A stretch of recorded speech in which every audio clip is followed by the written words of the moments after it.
to get down to, but let me try to put it this way. What is he? I don't know what white people see, when they look at a Negro anymore. But I do know very well that I realized when I was very young that whatever he was looking at, it wasn't me. It wasn't me. It was something he was afraid of. It was something to which he was attracted or which he found repulsive, but it wasn't me. I was not a man.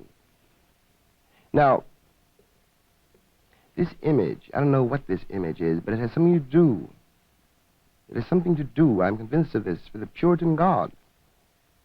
It has something to do with a peculiar and, I believe, absolutely bankrupt morality under which we all are suffering.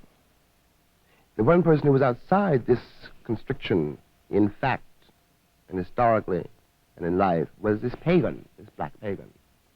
Who was brought over Chattel. That's right. Was brought over as a chattel to God's country. Now, somewhere, I think in order to deal with it all, one's got to go all the way back to the beginning and try to imagine, I don't know if this can be done, but I think one's got to try, what it must have been like then. Because then, after all, he really was a pagan. He had nothing to do, not only with the puritanical standards of America, but with the European tradition out of which Americans came. He really was a stranger. He really did frighten them. They did not know what to do with him. And they still don't. And in a way, the sexual legends which have sprung up around the figure of the Negro in America contain somehow the key, the truth about our situation.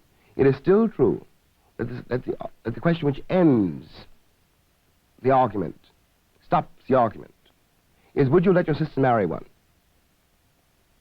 It is still a question to which, in effect, the country has found no answer.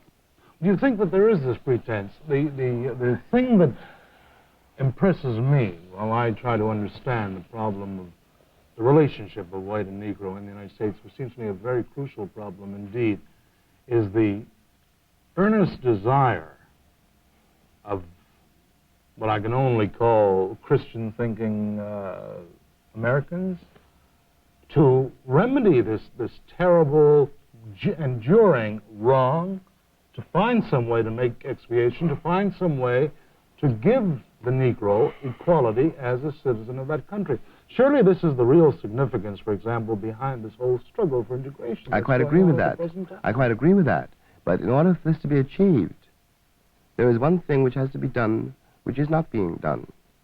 And that is this. It is not a question of giving the Negro equality. That is not really the question. The question is why you haven't. Why you haven't? Yes. Why doesn't he have it yet? This question is important. This question implies, how can I put this, that in order to deal with it, really deal with it, you have to first deal with yourself. I know a great many very well-meaning and very admirable people who work, let us say, in settlement houses, all up and down, Now, with very rare exceptions, they do not really make contact with the people they are trying to help, precisely because they think they are trying to help them. And the problem is more crucial and more subtle than that. A Negro boy dealing with a white school teacher doesn't want to be helped that way. He wants to be accepted. He has to be accepted as a boy, as a person. As a human being. That's right, before anything can be done with him. He cannot be handled as a problem. It's not a question of giving the Negro equality. It's a question of making the country grow up.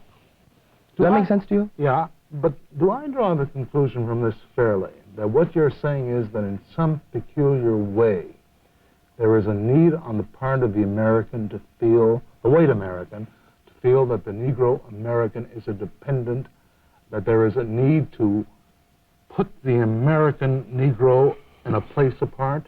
Mm-hmm. That is one of the things I mean. I also mean to imply something else.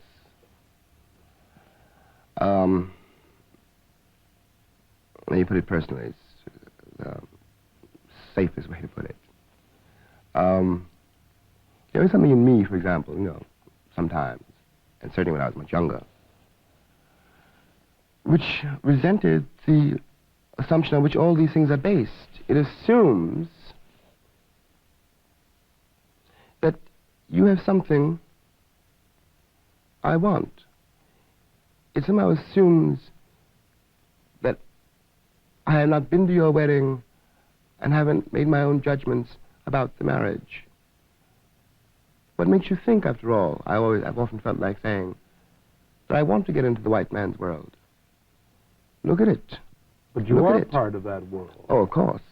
Everyone is. There's no way, But I am trying to point out this, that there really isn't on the basis of it. Just looking at the evidence. Any reason for white people to assume the Negroes want to be like them. In fact, on the basis of the evidence, one will conclude that anybody in his right mind would do his best not to become like that. Well, the situation has changed in this respect, surely. That whereas before, your American Negro depended on the NCAAP.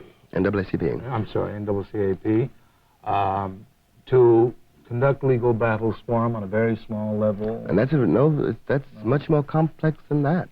Well, if I may just finish this point, that whereas before he depended upon that kind of organization, or he accepted the Booker T. Washington proposition, give me equal but separate facilities and I will be happy. Today, he will not accept. Cannot accept that. Cannot. Isn't this a qualitative change in the entire situation? Yes, but you must remember what I'm trying to convey.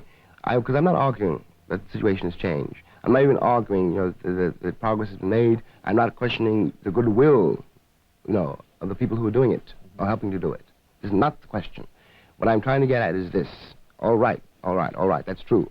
But you, oneself, the boy, the girl, is in fact living in a house that he can't move out of because he's black. But there is surely an end to these wretched and miserable and degrading stereotypes that I was brought up on as a white person, and all of us were brought up on who are white. The Stephen Fetchits, the Bojangles Robinsons, the Aunt Jemimas, all these, the Octavius Roy Cohn stories and all the rest of it. All this is gone. This is incontestable. But what has come to take its place is not truer. It is still an image which is still designed not to reveal the truth, but to hide it. A Belafonte, a James Baldwin, a Ralph Ellison, a Lorraine Hansberry are not closer to revealing the truth? Well, now, Ralph and Lorraine and myself are not performers. All right, let's drop Belafonte. Let's move into the world of letters. All right. But before we drop Belafonte, let me say this. Harry, is also, I think, a very, obviously, one of the most talented people around. And knows exactly what he's doing, and and he is very important. He's even very important from a point of view of morale building among Negro kids. He's very important. And yet, Harry, I have a feeling, must work within the psychological, emotional framework